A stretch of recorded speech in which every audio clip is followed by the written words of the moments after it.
Hey everyone, it's Brandon Lee, host of the podcast Escaping Rock Bottom. So glad to have you here. I have a kick-ass guest with me today. It's been a long time going. I've been trying to get him on for a while, and we finally connected. His name is Adam Jablin. You can find him on Instagram at Adam Jablin, best-selling author of a book called Lotsaholic, which we'll dump into. He's a certified life coach. He's also a recovery mentor and coach. Adam, man, it's so good to see your face finally. Likewise, Brandon. I'm happy to be doing this with you, man. Looking good, pal. Thanks. You too, man. You too, man. First off, I discovered Adam on Instagram. And it's super inspirational. So if you're on Instagram, go check him out at Adam Jablin. He always just posts super inspirational stuff. And I love that you post almost every single day inspirational quotes, because you never know when somebody's hurting and that one person may need that message, just one. And that truly is what motivates me. And I can only imagine what motivates you. Bro, right? Isn't it very similar sometimes to like us being in a meeting, right? Like sometimes you just get that nugget. You just get that one morsel. You know, you're that starving beggar. Just give me that one little thing. So, and a lot of times when I'm writing, and I'm sure you get this too, because you're an author, is for me, like it's the stuff that I need. It's not like, I'm this elevated walking on water guy. It's something that I need to work on and feel and express it, and we kind of all share it together. That's so interesting you say that, because that's exactly what, even sponsorship and many of the 12-step rooms like Alcoholics Anonymous, usually when we're sitting there and we're mentoring somebody, we're saying stuff that we need to hear, right? We always so when you post inspirational stuff, oftentimes that's coming within your soul as to post it that day. So that reminds you, this is what I should be doing as well. And that's what I love about the coaching that you do. Talk to me a little bit about your book, Lotsaholic. Like, where in your life did it take you down? Were you a former recovered addict and that kind of led you down this way? Like, what got you into this whole path of being a life coach and spreading some of that wisdom? Well, that's a really good, deep question. I'll try to condense it. And I also want to make our worlds connect really, really fast. So I went to Arizona State University, 94 to 98, and it was Arizona State University at the time. You know what I mean? It was sex, drugs, and rock and roll. And from there, went to my family business, where it was work hard, play hard. And the way I explain it, I was third generation. Just so you could see the people that I was trying to live up to, my grandfather would be compared to, let's say, like Joe Montana. He was a captain of industry. My father came in second generation and was Tom Brady. Okay. And I just didn't know how I was going to live up to these guys. I worked hard, but the pressure, and I'm leaving Arizona, and I gotta tell you, growing up is hard. Yeah, exactly. Isn't it? Especially in college. Growing up is tough. And the drinking and the pills and the drugs took over. No, the harder I worked, the harder I drank. It was my reward. And what happened was at 30, finally, my body started shutting down. My wife at the time, she could see it, this was going bad. We just had a kid. She was nervous about me bathing my daughter. I mean, the whole thing, it got crazy. And I went to rehab. I was intervened and I went to rehab. And Brandon, that's where all of these gifts woke up that I never knew I had. I never, and I'm very similar to, because I've watched some things on you, very similar on what our recovery does to us and for us. It wakes us up from a sleep, and I didn't know I possessed these skills. When I was younger, as a child, I was the kid, like if I hit you hard in football, I picked you back up. They used to make fun of me for that, right? Or if we were boxing, I would show you what I did. So granted, now being the guy I am, it fell into place of, I've always had this. But when I was a kid, I felt very feminine from it. My friends would make fun of me. You know what I mean? Like I felt like a girl picking up, but it felt like the right thing to do to pick your opponent up. But no, leave him on the ground, Jablin. Leave him on the ground, Jablin. You know what I mean? So anyway, I get clean and sober, and it just wakes up these gifts. And it happens where within the family business, although grandpa is, is Joe Montana and dad is Tom Brady, I found my niche of being actually more of Phil Jackson, a completely different sport and not even in the same position. I'm a coach. And I was realizing how to run this empire on a spiritual basis, on a spiritual platform, and kind of Knights of the Round Table type feeling. And we kicked ass. And then I was helping people, as you know, we do, one day at a time, 1 month at a time, 1 year at a time, but the consistency. You know, you and I have been around a while. And what happened was it started with just local kids and people at the treatment centers. And then there was an athlete.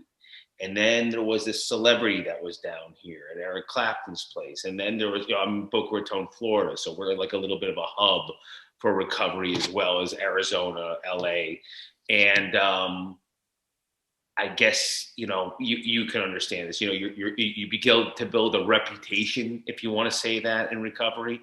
And the reputation was good and solid. And I was helping a lot of people. And when we decided to sell the family business, Brandon, I knew what my calling was. Like, I knew, and I just jumped in with both feet. Yeah, that's amazing because first off, there's this saying in like AA, they repeat it over and over again. This is a really simple program. This is really easy. It's a really simple program. It's not. The steps might be laid out simply, but the amount of effort that we have to put in on a daily basis, I don't care if you have 3 months, 6 months, 6 years, 16 years, 25 years, it is a lot of work to maintain sobriety and maintain recovery. What I will say, as we get older, the urge to drink or drug might kind of go away, but we still face those same daily challenges oftentimes up in here, right? It usually becomes like a thinking problem. One thing that I want to tap into and get your input on is that a lot of people will go to treatment. And we're dealing with a lot of relapse right now just because of the pandemic, right? The opposite of addiction is connection. And when we rip away that connection, well, no shit. And that's the reason why there's so much relapse and overdose happening around the world, right? It's a pandemic. Alcoholics are around the world. Addicts are around the world. So a lot of people are relapsing right now. And what I tell people, I met this guy with like 15 to 17 times in treatment, in and out. And one thing I tell people all the time is, yes, go lay that foundation. 30, 60, 90 days in a treatment. Lay the foundation. But what I think is missing after treatment is that life coach, is that sober coach to kind of check in with you on a daily basis, not necessarily just a sponsor, right? Get somebody who is actually certified in knowing what the F they're doing and the advice that they're giving. Because I have seen in the rooms of 12 steps, some sponsors giving some really terrible advice. And I'm like, man, you are not their therapist. You are not their psychologist. You're not even a certified life coach, right? Their only capability is to show you how they did it. Well, a certified coach will be able to have the training and the skills to say, okay, I'm going to take off my perspective, my glasses. I have the ability to put on yours and see life through your perspective and help you, because there's no one size fits all program. Bro, I love that you said this. And I also want to let you know, I want to like put my heart out there and really connect with Brandon, right? Because I hope this is one of many talks. For sure.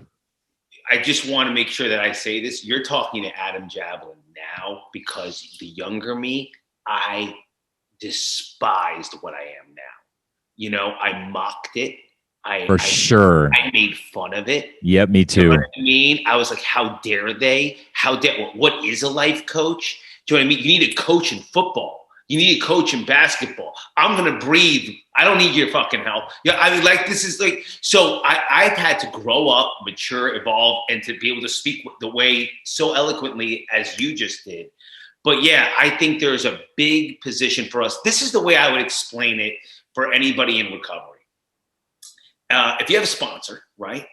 The sponsor, you both jump in the canoe, right? And you're paddling.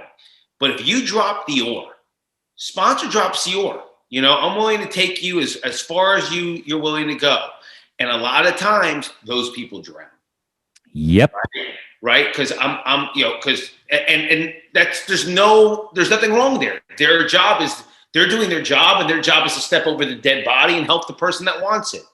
My job is to take that person back into the canoe, take both oars, keep rowing until we get them back to health, right?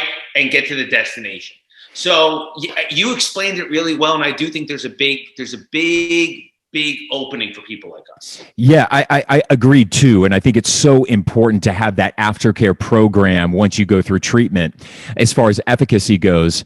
Another thing I want to talk about is relapse and the amount of time people are relapsing and they're going back into treatment. And here's my message to them. And this is where I really kind of pulled away from the AA model. Now I want to put this out there. I'm not dissing AA. I went to 5 meetings a week for 8 years of my recovery. That's a lot of meetings, right? 5 meetings a week for 8 years. I began to kind of pull back on a couple of things because I view relapse totally different than the AA model does. I don't believe you start over from day one if you relapse. If you had 6, 7, 8+ years and you relapse, you don't start back on day one. You dust yourself off. You pick yourself up. You don't lose all of that knowledge and education and that experience, strength, and hope that you had that got you sober for 6 years. You still maintain that. We just have to get you to tap back into that and the success that it brought you, right? So I never want people to think that it was a waste of time or they have so much shame that they don't want to come back and collect that 24-hour chip and have to cash in all the chips that they earned along the way. I think we put too much value into those medallions when really all that matters is right now, today. Am I good today? So that's why I don't even share my recovery time with people anymore when they ask me. I said, I'm not going to share my length of time in recovery. Just ask me, how am I doing today? And judge me by what I'm doing today. Because each time in treatment or recovery, we're getting a piece of a puzzle, right? And sometimes those pieces don't fit and we may relapse, but we don't lose those pieces. Eventually, the hope is through somebody like you, a certified life coach, is that we can begin to put that puzzle together. I don't care if you've been in treatment 15 or 20 times. You're gaining pieces to that puzzle. So eventually when they connect, you can see the picture of what recovery really looks like. And hopefully that's when you'll get it. Bro, I mean, that was said beautifully, right? I mean, so where I go, right, there's a tradition that I don't speak about where I go, but you know exactly what I'm saying, right? Right. But at the same time, like anything, there's hypocrisy everywhere. Right. There's nothing wrong with the Catholic Church, but there are some really messed up priests that do some terrible things to children. Absolutely. I grew up in the Catholic Church, by the way, so I know. There's nothing wrong with like some synagogues, right? Yep. There are some rabbis that are ladies' men that sleep around. Our government is still, our country is still the best, no matter what. Yeah. However, the politicians within it are very, very flawed. And wherever we all go for recovery, right? It doesn't matter if it's that 12-step organization or if it's SMART or if it's, the Brandon Adam program or whatever it is, people are flawed. 110%. What I need to say is I totally sign up for what you said, where every little experience builds you up. 100%. Good or bad. Yeah, I know guys with 20, 30 years of recovery that cheat on their wives. Thank you. Right? Yes. And don't pay their taxes. And by the way, I do not want what they have. But when they share and they have their cup of coffee, I'm mesmerized. That's fantastic. That was a great 3-minute share. So I love the way where your head is at, because it's clarity. Right. Well, the reason what brought me to that is through lived experience. So I go around, I'll speak around the country. And this is when I used to be a circuit speaker in AA. So I used to travel the country and I used to, speak at really large forums, upwards of thousands of people. After I would speak, I would always have a line of guys coming up to me saying, "Hey, Brandon, will you sponsor me?" Right. Well, at that time I had about like 7 or 8 years when I was really on the circuit. And these guys would come up to me and they would say, "Hey, my name is Joe. I have 35 years in recovery. I want you to be my sponsor." And that's when I started. So I'm like, well, wait a second. How you have 35, I've got 7 or 8. If the quantity of time actually meant something, you should be sponsoring me. So 35 years sober, you haven't picked up a drink or a drug, but your life is a mess. Well, I have met guys with 2 years of recovery and their life is amazing. It's put together. They're happy. They're back with their wife. They've got their kids back in their lives. I want that. Yeah. So that's where I really began to pull back on this whole quantity, quality over quantity when it comes to time. And I just really stopped sharing that with people, because here's the thing too, for me, that's quality. I love that you said that 110%. Because to me, really, going back to it is the quality, because here's why I stopped collecting chips and I stopped telling people my year? Because for me, it was ego based. Because what are the two things that we do when we go to a meeting and we meet somebody new? Hey, Adam, what's your name? Adam, my name is Brandon. What's the second thing we ask? How much time you got? Right. That is the always second follow-up question in every AA meeting when you meet somebody. How much time you have? Because subconsciously, I believe we are sizing them up.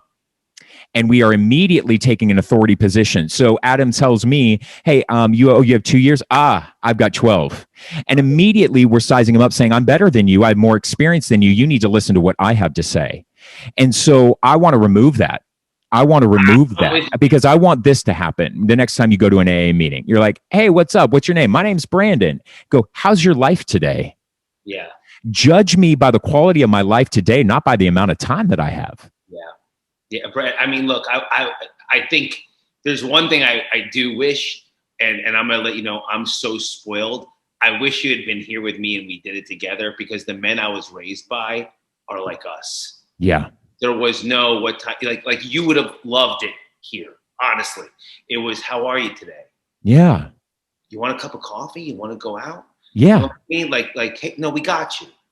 And so I need you to know, when it comes to that, I was a spoiled brat. And I've been now other places around the country knowing exactly what you're talking about.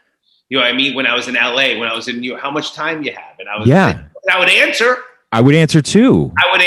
But you're right. It is like, who's because it always made me, in all honesty, in my early years in recovery, I would meet somebody and they would tell me, like, if I had a year or 2 years and they told me I had 10, I immediately felt a sense of I'm not good enough in that conversation. That's how I immediately felt. So I know if I felt that way, I know a lot of other addicts in the rooms oftentimes will feel that way. However, what you and I have is attractive. So, look, I feel like every piece is a growing. It's a growing. Like we had to learn. Like, that does not. My time does not. Is not who I am. Right? Like, I know people, and look, I'll just talk about the fellowship real fast. I hate doing it, where they worship. Oh, don't worry. I have old timers coming at me all the time saying I'm breaking every damn tradition in the room. I'm like, and then my response is always, I was always like, when's your next meeting with your sponsor? You have something to talk about, you know? But I could say this for anything, right? Right. So if it's fellowship or whatever, but like, if you worship the book and not where the book is trying to get you, and I guess that could be the Torah, the big book, right? The Bible, right? It's like, don't worship the roadmap. Worship the treasure. You know, you don't need to memorize the treasure map. Just find the treasure and enjoy it and soak it up. Do you know what I mean? Because that was just the map. That was just the map. You know, if you're building a building and you and I, it's Brandon and Adams, you know what I mean? A new empire, we build the building. Are we going to cherish the blueprints? Right. Or are we going to be so proud of what we built? And I see a lot too. I want to talk to you a little bit about, doing a multi-prong approach in order to recovery. And again, it's through my life experience. I work at a treatment center as an ambassador for Sabino Recovery, and also speak at treatment centers here in the Valley on a weekly basis. And so I'm around mental health all the time. I feel like I'm in part of that, that recovery world as a professional as well. And what I have learned over time through my own childhood trauma experiences is that I believe the true way to create higher efficacy, I'm talking in the 80-90%, not in the 40s or 50s. I believe the way we get to full efficacy is through a multi-pronged approach. And that I believe that treating trauma, if we heal from childhood trauma, going back to that inner child, if we go back and we treat childhood trauma, we then have a greater chance to remain and stay sober. It's those broken parts in us, in those inner child, that childhood trauma that we don't go back and heal, that will resurface later on in life when life gets tough. And that's one thing that you're not going to get just by going to meetings. You're not going to heal that childhood trauma just by going to meetings. And that's why I believe meetings should just be one piece of a larger pie in your recovery. So it's, I always tell people, do deep trauma work with a certified trauma therapist. And the spiritual aspect, I'm now working with a shaman every Thursdays doing deep breath work to go back, get out of the frontal lobe, get back to the lower hippocampus, into the lower amygdala, where that trauma is stored. And let me tell you, it has been life-changing over the last 6 months since I brought that spiritual aspect of the program in with me. Brother, that's the path. That's the path. And I can, and you can too, go into, because I love it. I still love it. I don't ever want to mince words. Right. I can go into our literature, so many places where it says more will be revealed. This is a spiritual kindergarten. Please seek out this. Please seek out religious institutions. Seek out spirituality. You are 100% right. It is one spoke. Yes. Of a giant wheel. Right? And what you're doing is another huge spoke, and then another huge spoke. And this service is another huge spoke. And this podcast and this connection is another huge spoke. And praying is a spoke, and meditation is a spoke, right? But you're right. It is one. It's not, so that 1 hour with that cup of coffee, you know what I mean? And that medallion, that's still all just one spoke. Right. And that trauma, but which, by the way, I'm on the same path as you. Just so you know, I don't have a shaman yet, but I'm working on I think it's a game changer. It's for sure. And total game changer. Because what I'm able to do with the shaman, and he's also a certified trauma therapist, but he helps me with the shamanism. And what I tell people is like essentially what he's doing with me, and within 20 minutes of really deep breath work, you actually experience a body high, and you get out of the frontal and you go back to the lower. It's the same, it's another modality that you can do is EMDR, right? It's the same, It's the same technique. We're distracting the frontal lobe. We're getting past here to get back here so that we can go back and kind of see our life in a timeline. Things that, because when we go into survival mode, the survival mode literally is taking really traumatic events and deleting them and thinking we delete them, but it really gets stored and compartmentalized. We do that so we can survive, right? That's what we do to live. The problem is that those things begin to surface. It's going to come to the surface at some point in your life. It's no reason why sometimes you'll meet somebody who say, I wasn't an alcoholic until I hit age 40, and my first question is, have you gone back to your trauma? Like, what was that traumatic event for you? What happened? Because obviously some sort of trauma happened that threw off the wiring, and we begin to misfire with every traumatic event. And if we don't heal, we're always going to be like, why do I continue to make poor life choices? Why do I continue to bring that SOB back into my life? Why do I go back to that abusive spouse? Well, there's a reason. Sober. Oh my God. Yes, sober, by the way. Yeah. Yeah. Clean and sober. Keep making the same mistakes over and over. So I thought we were sane, but you keep right. However, and I also think this is pretty cool for us to mention, because you and I are really on the same level. It is also that same place where you and I can restore things. Let's say where Jordan and Kobe did. They forgot the last play. You can go back to I won. You know what I mean? And literally rewire. You and I are working on our traumas, but you can also put in wins. And now, why do things come so easily to certain people? Why do people win? Why do people forget they forgot the shot they missed? I was a kid so sensitive. If I took a shot and I missed, I didn't want to shoot again. You know what I mean? It took a while for me to get my balls. You know what I mean? I hate to admit it. I wish I was a tough guy, but I had to grow up. Right. I had to grow up. So what you and I are learning about and studying right now is not just healing, but it's also what we put in there. Let me ask you about, what do you think of this whole thing of Demi Lovato, creating this new tag, California sober. I'm a Californian, and I got sober in California, so I found it really troubling on multiple levels. First off, she can do her own program. I'm not judging that, but she has a huge platform. And I always say, if you have a huge platform, you have huge responsibility, because what you say will impact people negatively or positively. And for those who don't know, Demi Lovato came out and said her idea of, she had a hardcore, I think she may have been into heroin, maybe meth, hardcore drugs and opiates. She is now living a life of drinking alcohol because she says that wasn't her main culprit, and smoking marijuana. Well, first off, you can't say you're California California sober. Sober is sober. It's unchangeable. You have to be sober from everything. First off, like there's no sober marijuana, no sober alcohol. Here's what I will say. Alcohol was never my thing. I went into drugs at 15. Do I drink today? No, I don't drink today. The reason being is because if I take a drink, it's going to lower my inhibitions. Brandon's inhibitions get lowered at all. I am right back where I started. So I'm going to call it out. I think it's really irresponsible. She can live her own life, but I think it's really irresponsible to use a platform with like 100 million followers. Many of them are youth, to come up thinking, well, Demi, it's working for Demi and she's able to drink and she's no longer using those hardcore drugs. So that's what I'm going to do. And I just think it's a really irresponsible message right now, especially during a pandemic when people are trying to figure their life out. So it's such a direct question, and I want to be so politically correct. Isn't that sad? Yeah. My real answer is I'm going to pray for her.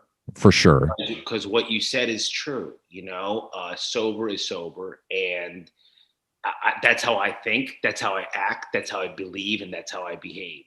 Having said that, this is a girl that's been in the spotlight since she was a little thing. And she's always very, very open and honest of where she's at. And, maybe she does come back to our kind of beliefs and bring people to that. Right. Because we're watching it happen in slow motion with her. Right. I'm like you. If I had control, would I go back and erase that time, that she said that? Yeah, of course, because the message is mixed. Right. The message is completely mixed. But look, you and I have met some big names, and we realize that everyone's really human and doing the best they can at where they're at. And, I'm sincerely saying this not in a negative way. Like, I'm going to pray for her because I hope she doesn't have to keep going through pain publicly. Publicly. You know publicly. What I mean? And you and I know this, at the end of the day, no matter how many people she influences, still those people was their responsibility. For sure. The drink or the drug to the it's just the only thing is that age group is so impressionable. They're so impressionable, right? And especially teenagers who look up to her. I mean, their brains haven't even fully formed to understand through life experience that we can share through our lived experience. So listen. You know what? Also, yeah, maybe not that there are teams and not that there are camps, but maybe that's also why we are here. 100%. To balance the force, so to speak. Yeah. Because she's not the first. She's not the first. Look, between you and I don't even like saying this, but what the hell? Like, let's just bond and be real. I went to some meetings in Colorado. Yeah. Where they're totally fine. They were totally fine smoking marijuana before the meeting. Right. And I was like, I could not wrap my head around it. Right. You know what I mean? I'm like, what? You know what I mean? Like, I'm like, and then walking right into the meeting. Yeah. And I'm like, okay, so it was a big lesson in live and let live. Live and let live. Yeah, I think again, and that's why I always say, her program is her program, and not judging that. What kind of irked me the wrong way is that she has a huge platform, and she went publicly on that platform to kind of share that message. And at some point, when we have the microphones that we do with a large audience of people listening and reading what we're putting out there, dude, you know what? You got to take a step back sometime. I always believe in being real and honest. And there's another one. It's called being responsible and understanding what your platform is being used for. Brother, I'm with you. Yeah. I'm with you. And I should say this too, so I don't sound like I'm being coy or anything. I have some relationships that are close to her. Yeah. I mean, like I bet. Where we know of each other. So I just want to make sure that anything I'm saying is being said with love and respect. As always, yeah. But honest. But honestly. Look, sober is sober. Because I look at her and I'm just like, and the same way too, and we don't say this negatively, even though it's said so awfully on like places like Twitter, but really we pray for her, because I see somebody like that who is so talented, who is so gorgeous, who does have a beautiful voice, both in singing, but also an able way to communicate to a younger generation. And I believe that there is so much growth and potential that she's still going through, that she is still going through with her own life experiences. And you know, and I believe one day that, you know, she will have a stronger message to tell. And that's hope. That's what I hope for. But listen, man, I would love to do like a bi-weekly thing with you. Here's to be fair, real fast. Right? If I'm able to come on Brandon's podcast and say, I know guys with 33 years, right, that cheat on their wives and don't pay their taxes, right? And I could say that they're like, so look, I'd rather be her. Yeah. Okay. Like I'd rather be her. Like, so I could put it all on the table. Yeah, for sure. But do I believe it's a mixed message? 1000%. Yeah, because, you know, even, you know, just as you mentioned, you know, people who are white knuckling at age 35 and their life's a mess, you know, people who are cheating on their wives, cheating on their taxes, and doing all this immoral behavior, that to me is not living a sober life. You may be dry, but that's not, to me, that's not sober living. Right. You know, sober living. I'd rather be honest, even if it's making up your own terms of how you want to do things. Right. At least you're it's living. Just being honest. You know what I mean? 100%. I'm still in the Brandon camp of like, dude, this thing is way more about picking up a drink or a drug. There's a lot of integrity that comes with it. Yeah, for sure. So, man, listen, let's do this like bi-weekly. I would love to have you on and just talk about current events that are happening right now and continue on with this message. You rock, man. You rock. Bro, I would love it. I need you to know something. This may be the gray hair or someone that's like, you know what I mean? But dude, I'm really fucking work you're doing. Like I've been following and what you're doing in Arizona and on TV, and then all the service work you've been doing. And I Thank you. Podcast. Like Brandon, you're the real deal. Thank you, man. I appreciate you. And likewise too, I always believe my higher power. I'm super spiritual with my higher power. I'm not a big God person, but my higher power is a badass woman. And I always believe that, you know, she always will bring really positive and energetic people into my life that I know have such an incredible message for other people. And I tell people all the time, man, I'm not a news anchor. Listen, my passion is news. I love storytelling. I love listening to people's stories, and I love putting them out on broadcast. My purpose is to spread a message of hope and to use that platform that my higher power gave me in order to reach a larger audience.